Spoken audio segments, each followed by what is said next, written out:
তো hello guys, আমরা আবার বেরিয়ে পড়লাম প্রয়াগরাজের উদ্দেশ্যে। প্রথম পর্বে তোমরা দেখেছো অলরেডি যে আমি ট্রেনে যাচ্ছিলাম, কিন্তু ট্রেনে আমরা যেতে পারিনি, হাফ রাস্তা থেকে ফিরে আসতে হয়েছিল, এতটাই ট্রেনে ভিড় ছিল। কিন্তু এবারে আমরা আবার 4 চাকা করলাম, কারণ ইচ্ছা যখন হয়েছে প্রয়াগরাজ যাব। তো 144 বছরের ইতিহাসে সাক্ষী রাখতে গেলে আমাদেরকে যে কোনো উপায় অবলম্বন করতেই হয়। তো বাবার যখন টান ছিল ওখানে যাওয়ার, এতটাই আমাদের প্রবল ইচ্ছা, তো সেই জন্য আমরা একটা 4 চাকা করে ফেললাম। আর দুটো গাড়িতে করে আমরা যাচ্ছি।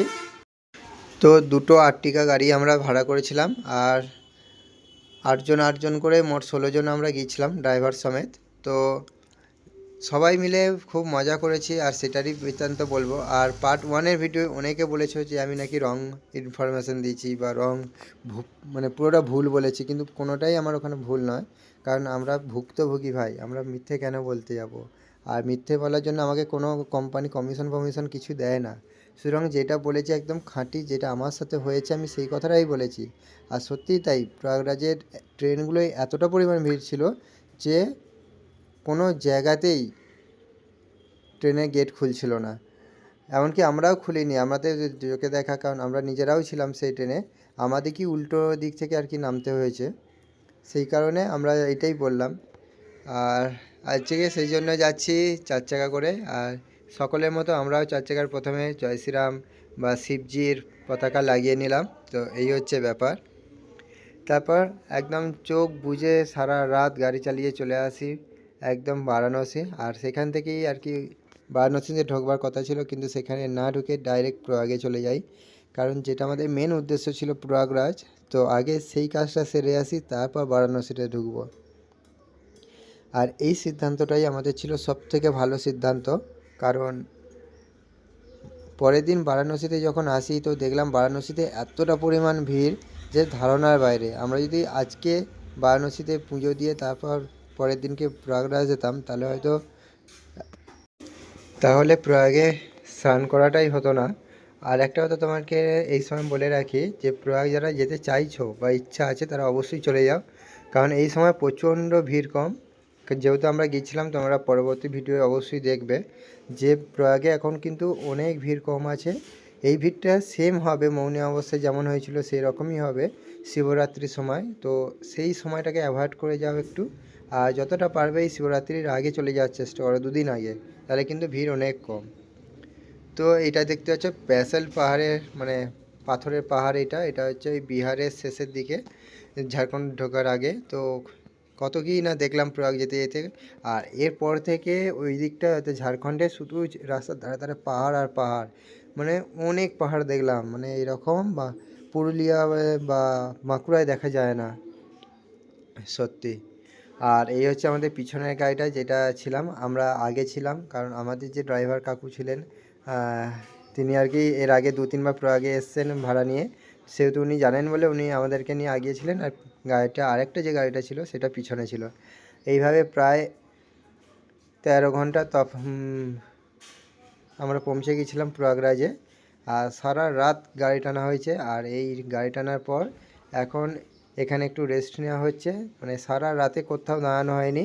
আর ওই শুধু ফ্ল্যাগ কিনেছিলাম, সেইখানে দাঁড়িয়েছিলাম, আর সেখানেই খাওয়া দাওয়া সেরেছিলাম। তারপর একবারে এই সকালবেলায় এসে এখানে দাঁড়ানো হলো। তো তারপর আবার একটু রেস্ট নেওয়ার পর পৌঁছে গেলাম আমরা প্রয়াগরাজে। আর প্রয়াগরাজে কিন্তু রাস্তার ভিড়টা অনেকটাই জ্যাম ছিল, কিন্তু ভিতরে মেলার ভিতরে কিন্তু খুব একটা ভিড় ছিল না। শুধু তাই নয়, এমনকি আমরা ওই জ্যামেও আটকেছিলাম, প্রায় 4-5 ঘন্টার মতো হয়ে যাবে।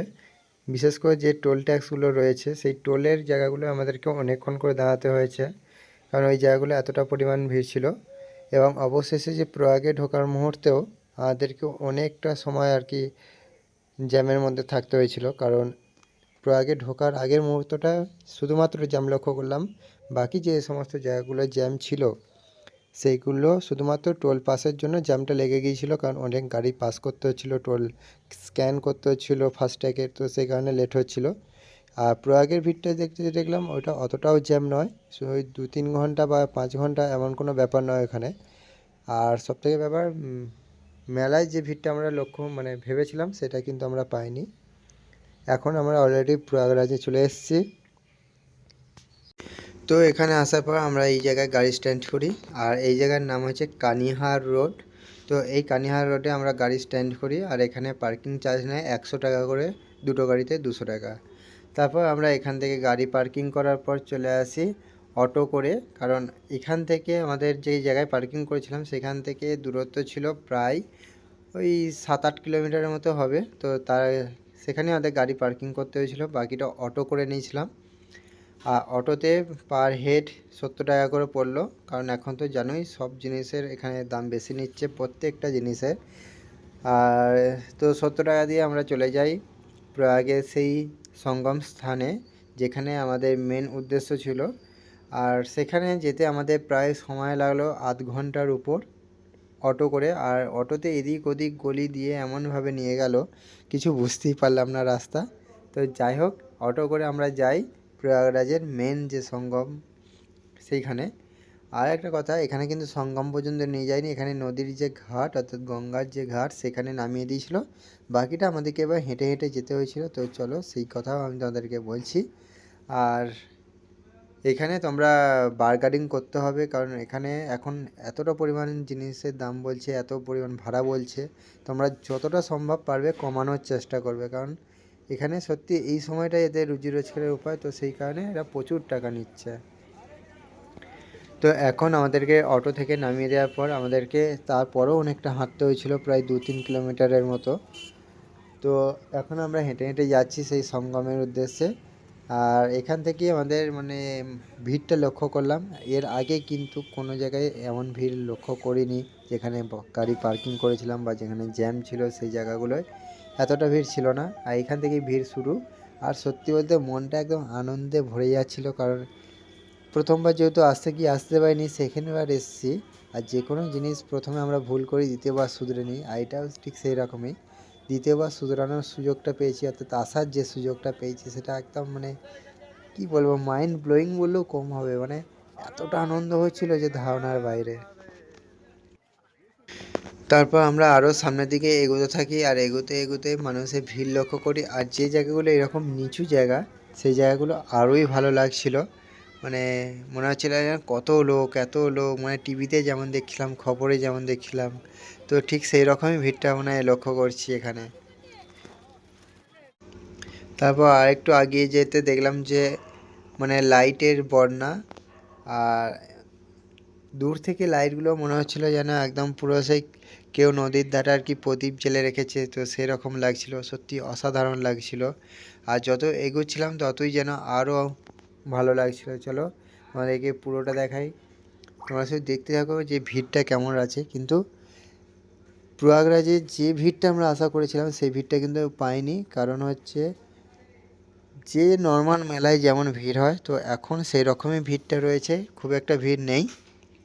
আর রাত্রের দিকে কিন্তু ভিড়টা বাড়ছিল, কারণ আমরা ওখানে অনেকক্ষণ ছিলাম। তো বাড়ি ফেরার পথে আমরা যত মানে রাত হচ্ছে তত দেখছি মানুষের ভিড় বাড়ছিল। চলো এখন সেটা দেখাই, সঙ্গম পর্যন্ত যাই, তারপর তোমাদেরকে আরও তথ্য দিচ্ছি। তো আমরা এখন পুরো মেলাটা ঘুরছি, আর ঘুরতে ঘুরতে দেখতেই পাচ্ছ যে মানে সামনে এবং পিছনের রাস্তা একদমই ফাঁকা। আর যেখান দিয়ে আমরা হেঁটে হেঁটে যাচ্ছি সেখানে পুরো রেলের যে সে পাতলা পাতগুলো হয় সেরকম পাত দিয়ে দিয়ে একটি রাস্তা বানিয়ে দিয়েছে, কারণ বালিতে যাতে না অসুবিধা হয় দর্শনার্থীদের বা পুণ্যার্থীদের। তো সেই জন্যে একটা কথা মানে বলতে হয়, ইউপি সরকারের কিন্তু প্রচেষ্টা অনেক। আর একটা কথা, আমি এত দূর গেলাম, কোথাও দেখলাম না যে কোনো জায়গায় কোনো মোটরসাইকেলকে হ্যারাসমেন্ট হতে হচ্ছে বা কোনো জায়গায় কোনো পুলিশের হ্যারাসমেন্ট আছে, মানে তেমনটা কোথাও নেই। কিন্তু আমাদের সত্যি কথা বলতে ওয়েস্ট বেঙ্গলে পুলিশের সমস্যাটা অল টাইম কিন্তু লেগেই থাকে। তুমি বাইরেকার লোক হলে তো তোমার আরোই হবে, ধরো সাপোজ বলছি উত্তরপ্রদেশ থেকে আমাদের ওয়েস্ট বেঙ্গলে কেউ এলো, সেক্ষেত্রে কিন্তু পুলিশের হাতে তাকে বারবার মানে পড়তে হয়, নানা রকমভাবে ফাইন দিতে হয়। কিন্তু এখান থেকে আমাদের ওয়েস্ট বেঙ্গল থেকে অনেকে গেছে উত্তরপ্রদেশ, এমনকি আমার বন্ধুরাও গেছে, আমার হেলমেট নিয়ে গিয়েছিলো কিন্তু আমি যেতে পারিনি। তো যাই হোক, কিন্তু সেক্ষেত্রে আমি তাদেরকে জিজ্ঞাসা করলাম, কোনো অসুবিধা হয়নি, মেনলি পুলিশের তো কোনোই অসুবিধা হয়নি। আর এখানে দেখতে পাচ্ছ যে প্রত্যেকটা জায়গায় জায়গায় এরকম গেট করে দিয়েছে। তো প্রচুর মানে ইউপি সরকার সত্যি বলতে অনেক টাকা এখানে বাজেট করেছে, আর দারুণ লাগছে। এখান থেকে দেখো লাইটগুলো কত সুন্দর লাগছে, জাস্ট অসাধারণ। আর এখানে কেউ যদি বাইকে আসো তো সেই জন্য এখানে টেন্ট রয়েছে, সরকারি অনেক টেন্ট রয়েছে, তো সেখানে থাকতে পারো। এখানে খাওয়া দাওয়া এবং কি থাকাও এখানে ফ্রি, অর্থাৎ নানা রকম জায়গা থেকে আর কি যেসব সাধু সন্ন্যাসীরা আসে তাদেরকে খেতে দেয়, এখান থেকে তুমিও ভোগ পেতে পারো। আর এই হচ্ছে একটু দূর থেকে দেখতে পাচ্ছ এই জায়গায় আর কি অনেকে স্নান করছে, কিন্তু তাদেরকে বলবো এই জায়গাটা কিন্তু উপযুক্ত জায়গা নয়, কারণ এটা হচ্ছে শুধুমাত্র গঙ্গা নদী। যারা এখানে স্নান করছো তারা কিন্তু শুধুমাত্র গঙ্গায় স্নান করছো।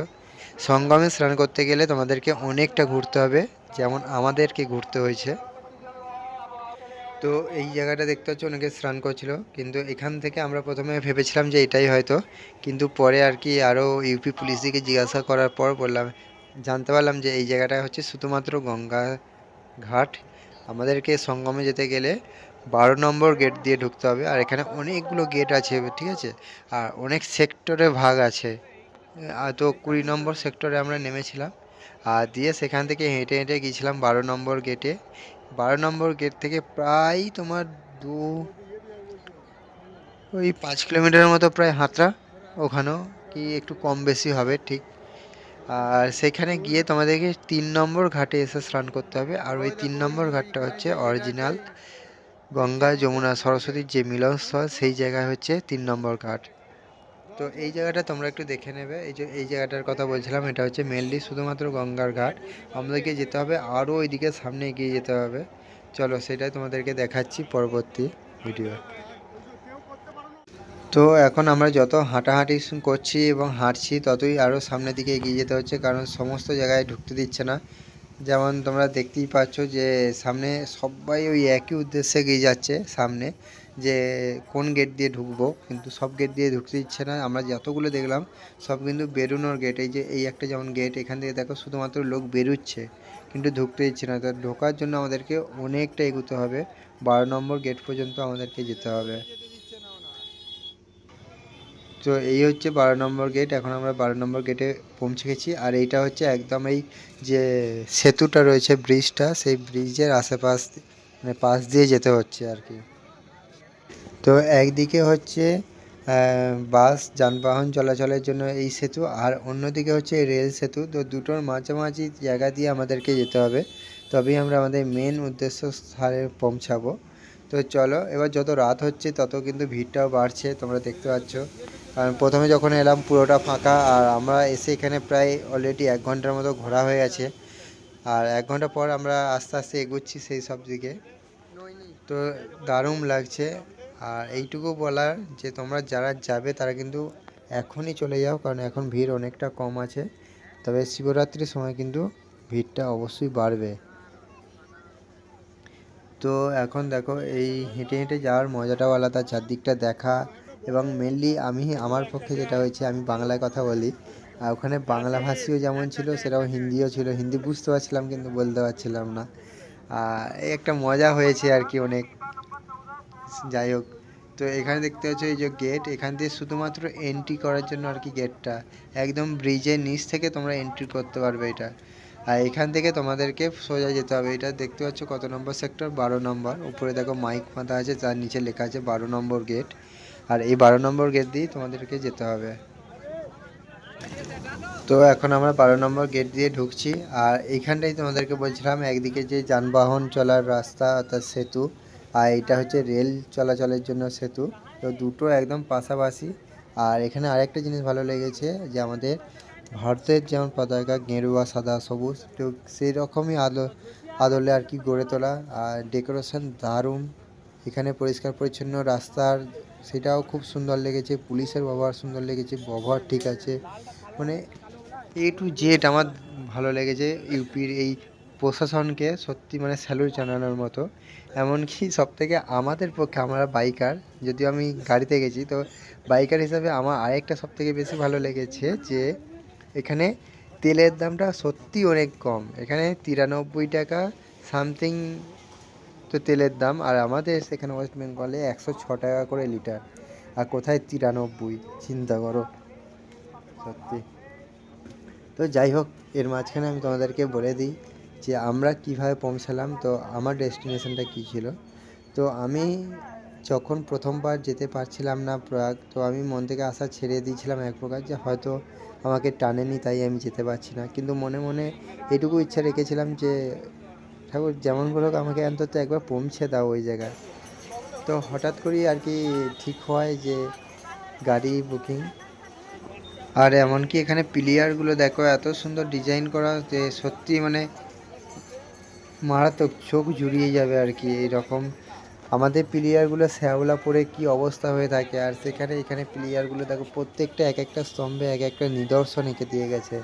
কুর্ম অবতার আছে, শিবের কত রকম দৃশ্য রয়েছে, নানা রকম।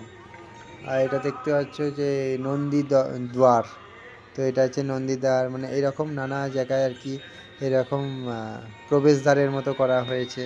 সত্যি ডেকোরেশনের দিক থেকে কোনো খামতি নেই, মানুষের দিকটা সরকার অবশ্যই যথেষ্টভাবে ভেবেছে। তো যেটা তোমাদেরকে বলছিলাম যে আমার যাওয়াটা কি হলো, তো প্রথম যখন ছেড়িয়ে দিলাম আশা, তখন কি হবে যে হঠাৎ করে আমাকে জামাইবাবু ফোন করে যে এরকম দুটো গাড়ি করা হয়েছে, তো একজন কম হয়েছে, তুমি কি যাবে, তুমি তো যেতে পারলে না। তো আমি এক চান্সে কি মনে হলো আমি জানি না, এক চান্সে বলে দিলাম হ্যাঁ আমি যাব। তো সেই থেকেই হঠাৎ করে আর কি আসা। আর আমরা এখান থেকে গাড়ি ছেড়েছিলাম 9টার সময়, রাত 9টায়। আর সারা রাত গাড়ি চালিয়ে ওখানে পৌঁছেছিলাম ওই 8টার সময়। একবার ব্রেক নিয়েছি, তোমরা দেখলে রাস্তায় একবার ব্রেক নিয়েছিলাম 8টায় এরকম সময়। তারপর মাঝে জ্যাম লেগেছিল, সেই জ্যাম টাম কাটিয়ে আমরা প্রয়াগরাজে প্রথম এন্ট্রি করি ওই 1টার সময়, দুপুর 1টা। আর তারপর 1টা থেকে প্রায় 3 ঘন্টা জ্যামে আটকে থাকি ওইখানে। দিয়ে 4টে সাড়ে 4টের সময় আমরা গাড়ি পার্কিং করি। গাড়ি পার্কিং করার পর আধ ঘন্টার মধ্যে আমরা গঙ্গার তীরে যাই। তারপর সেখানে 2-3 ঘন্টা ঘুরি এবং তারপর 8:30টার সময় আমরা স্নান করি। তো চলো সেই সব দৃশ্য তোমাদেরকে দেখাবো। এবার দেখো কেমন ভিড়টা হচ্ছে, তোমরা দেখতে পাচ্ছ যত রাত হচ্ছে তত কিন্তু ভিড় অলরেডি বাড়তেই থাকছে। মানে সকলে ভেবে এসছে যে ভোরে স্নান করব, তো সেই হিসাবে কেউ স্টে করছে, কেউ ভাবছে যে রাত্রি স্নান করে বেরিয়ে আসবো, রাত্রে ভিড়টা কম হবে। তো এই হিসাবে সবাই এই রাত্রে যখন আসছে তখন একটু ভিড়টা বাড়ছে।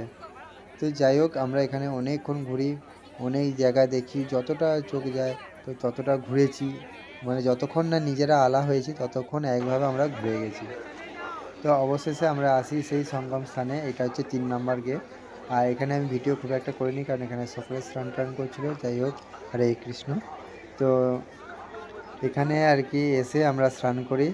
আর এই হচ্ছে সেই সঙ্গম স্থান, দেখতে পাচ্ছ সত্যি মারাত্মক লাগছে। তো এখানে আমরা স্নান টান করি, তো স্নান টান করার পর আবার কিছুক্ষণ ঘুরি, তারপর বাড়ি আসি। মানে অ্যাকচুয়ালি বাড়ি বলতে কি আর কি ঘুরে আর কি যেখানে গাড়ি পার্কিং করেছিলাম তো সেখানে এসেছিলাম। তো এই হচ্ছে ব্যাপার। চলো স্নানের সাথে সাথে তোমাদেরকে আরেকটি কথা অবগত করে দিই যে কত টাকার মতো মোটামুটি খরচা হতে পারে। তো আমরা যেহেতু গাড়িতে এসেছি, গাড়িতে আমাদের ভাড়া পড়েছে ওই 4,500 টাকার মতো খাওয়া দাওয়া নিয়ে। আর নিজস্ব যে খরচাগুলো, তোমরা যদি কিছু প্রসাদ নাও, ভোগ দাও, মানে ওই পুজো দাও আর কি কটোরায় বা ওই ঘট ফট কিনে, তো সেই সব জায়গাগুলো তোমাকে নিজেকে খরচা করতে হবে। এবং সেইগুলোর জন্য তুমি মিনিমাম যদি 1,000 টাকা নিয়ে যাও তাহলে কিন্তু কাজ মিটে যাবে।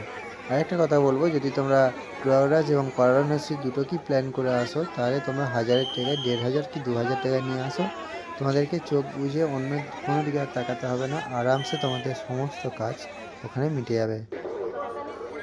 কারণ খাওয়া দাওয়া গাড়ি খরচা বাদ দিয়ে এই কথাটা বললাম, হাত খরচাটা অনলি। তো তারপর আমরা এখানে টিপ টিপ পরি, অর্থাৎ কপালে আর কি যে তিলকগুলো দেওয়া হয়, তো সেগুলো করলাম, কারণ এইটা না হলে হিন্দুত্ব ঠিক শোভা পায় না। জয় শ্রীরাম, রাধে রাধে, নানা রকম আর কি ত্রিশূলের ছবি এইসব আর কি অনেকে করলাম। এটা দেখতে পাচ্ছ আমি ত্রিশূলের ছবি, আর একদিকে রাম রামের দিলাম, কারণ অনেকে রাধে রাধে দিচ্ছিল কিন্তু আমার রামটাই বেশি পছন্দ হলো, তার জন্য আমি বললাম আমাকে রামের ওইটা দাও আর কি। তো তারপর দেখতে হচ্ছে আমাদের স্নান হয়ে গেছে, আমরা 8:30টার সময় স্নান করেছি। তো স্নান সেরে আমরা আরও প্রায় 2 ঘন্টা সময় কাটাই ওখানে। আর অবশেষে আমরা 11টার সময় সঙ্গম থেকে বেরিয়ে আসি। আর 11টার পর আমরা আবার অটো করে আবার যে জায়গায় পার্কিং করেছিলাম সেই জায়গায় চলে আসি।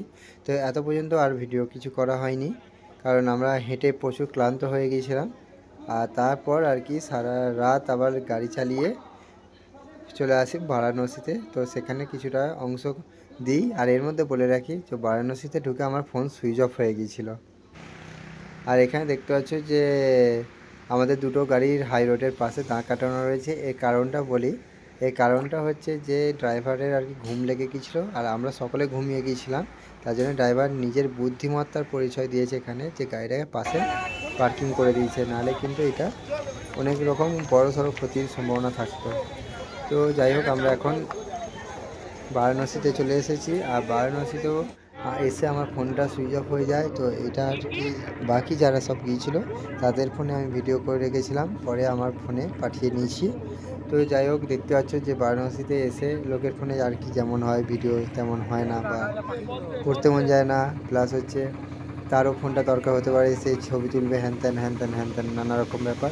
তো যাই হোক, একটা কথা বলি যে তোমরা যখন যাবে পর্যাপ্ত পরিমাণে টাকা, পাওয়ার ব্যাঙ্ক, চার্জার আর খাবার দাবার কিছু এক্সট্রা নিয়ে যেও, এইগুলো খুব কিন্তু দরকার হবে বাইরে বেরিয়ে। আর মেনলি যেটা হচ্ছে জল, ওখানে গিয়ে আমাদের জলের সমস্যাটা একটু বেশিই হয়েছিল, কারণ যেই জায়গায় জল টেস্টটা পাচ্ছিলো সেই জায়গায় জল পাচ্ছিলাম না, পরে আমরা জল পাচ্ছিলাম। তো যাই হোক, তো এই কিছু জিনিস তোমরা সবসময় সাথে নিয়ে যাবে। আর এখান থেকে বারাণসীতে আমরা এসে কাশী বিশ্বনাথে পুজো দিতেও পারিনি, কারণ প্রয়াগের থেকেও হয়তো এখানে 3-4 ডবল বেশি ভিড় ছিল। এতটা পরিমাণ ভিড় ছিল যে আমরা এখানে পুজো তো দূরের কথা, মানে লাইন দেখি মানে অবাক হয়ে গেছি। তো যাই হোক, আমরা এখন পুজো না দিয়ে সারাটা দিন ওখানে স্টে করি, কারণ ওই 11টার সময় ঢুকেছিলাম। 11টা থেকে প্রায় ওই তোমার 10টায় আবার আমাদের গাড়ি ছেড়েছে রাত্রে। তো আবার সারা রাত গাড়ি চালিয়ে এবার আমি সামনে বসেছিলাম, কারণ সকলে ঘুমিয়ে যাচ্ছিলো দেখে ড্রাইভারেরও ঘুম আসছিলো। তো সেই জন্য আমি বলেছিলাম যে আমি সারা রাত ঘুমাবো না, আমাকে সামনে দাও, দিয়ে আমি সামনে বসেছিলাম। আর পরের দিন থেকেই দেখতে পাচ্ছ যে বিশাল বৃষ্টি শুক্রবার। তো আমরা শুক্রবারে বাড়ি ফিরছি। আর এই দিন এতটা পরিমাণ বৃষ্টি যে পুরো অন্ধকার হয়ে গিয়েছিলো চারদিক। আর এটা আমরা পাই ঝাড়খণ্ড থেকে। তারপর ঝাড়খণ্ড, বিহার, এইগুলো আমাদের এইরকম অবস্থাতেই পুরো আসতে হয়েছে। আর তোমাদেরকে এর মধ্যে বলে রাখি আরেকটা কথা, মানে প্রয়াগে পুণ্যতীর্থে আর কি স্নান করার পর বৃষ্টিও যেন তার পবিত্র ছোঁয়ায় আমাদেরকে ওয়েলকাম জানাচ্ছে আর কি। এটা মানে মনে হচ্ছিলো একটা মুহূর্তের জন্য ফিলিংস সত্যি দারুণ লাগছিল। তো এই ছিল প্রয়াগের পুরো বৃত্তান্ত। তো আর একটা জিনিস দেখার আছে, সেটা তোমরা দেখতে থাকো, কিন্তু আমি ব্যাকগ্রাউন্ডে অন্য ভয়েস দিচ্ছি। যেটা হচ্ছে আমরা যখন বাড়ি ফিরি তখন দুর্গাপুর ব্যারেজ, অর্থাৎ যে দুর্গাপুরে ব্যারেজ খুলে দিলে আমাদের দামোদর ভেসে যায়, তো সেই দুর্গাপুরে ব্যারেজ হয়ে আমরা বাড়ি ফিরেছি। তার ভিডিও অবশ্যই দেখো। আর চারদিকটা এতটাই অন্ধকার হয়ে গেছে, হয়তো তোমরা বুঝতে একটু অসুবিধা হবে ঠিক কথায়, কিন্তু জাস্ট দেখো আর কি, যেটাগুলো আমি দেখেছি সেগুলো যেন তোমরাও দেখো, এই আর কি। তো প্রথমেই যেটা বলি, তো প্রয়াগ আসার জন্য প্রথম অপশন হচ্ছে ট্রেন। আর ট্রেনে যদি আসো তাহলে তোমরা নৈনি কিংবা প্রয়াগরাজে যেখানেই নামো না কেন, তোমাদেরকে প্রায় 10 কিলোমিটারের মতো মানে পথ বাকি থাকবে, সেটা তোমরা অটো করে নিতে পারো। অটো করে আসার পর যেমনটা আমরা করেছিলাম, তারপর তোমরা সংক্রমে স্নান করে আবার রিটার্ন করতে পারো। আর যাদের বাইকে আসবে বা গাড়িতে আসবে তারাও সেম, তারা এই জামের মধ্যে পড়লেও 2-4 ঘন্টা আর কি জাম থাকবে। উপরন্তু সবথেকে বেশি হচ্ছে পাওয়ার ব্যাঙ্ক, জল, খাবার, এগুলো অবশ্যই কাছে রাখবে। পর্যাপ্ত টাকা কাছে রাখবে, যেটা প্রয়োজন। আর এটা হচ্ছে দুর্গাপুর ব্রিজটা, যেটা তোমাদেরকে বলছিলাম, মানে ব্যারেজটা। এখানে নাকি অনেকগুলো গেট আছে, কটা আছে ঠিক মনে নেই, গুনছিলাম, গুনতে ভুলে গেছি। সে যাই হোক।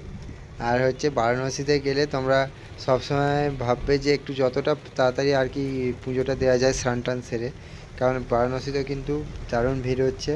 আর আমরা অযোধ্যা রাম মন্দির যাবো বলেও ঠিক করেছিলাম, কিন্তু এতটা ভিড় হচ্ছে এবং নো এন্ট্রির কারণে আমরা অযোধ্যা যাইনি। তো আমরা ব্যাক করেছি বাড়ি। তো রাধে রাধে, জয় প্রয়াগরাজ, জয় মহাকুম্ভ মেলা। কারণ এতটা আমার জীবনের একটা 144 বছরের ইতিহাস গড়ে দেওয়ার জন্য। তো অসংখ্য ধন্যবাদ জানাই এই প্রয়াগরাজের মহাকুম্ভ মেলাকে।